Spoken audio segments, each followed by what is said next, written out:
இருக்க வேணாம், அதிகாலையில் அதிகாரிக்கு தவ கிடக்க வேணாம். வீடு தேடி அரசாங்கம் வருது, உங்களோட சிக்கலுக்கு தீர்வு கொண்டு தருது. உங்க குரலை கேட்க, உங்க பிரச்சனைய பார்க்க, மக்கள் கைய போக்க, எல்லா குறைகளையும் தீர்க்க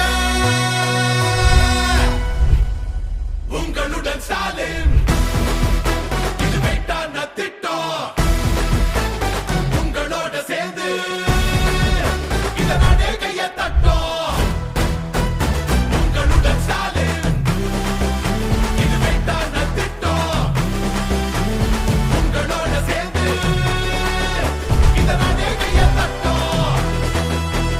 கிராமம் முதல் நகர வர 10,000 முகாம் பார். 46 சேவைகளும் வீடு தேடி வருது பார். கால் கடுக்க நின்னது போதும்,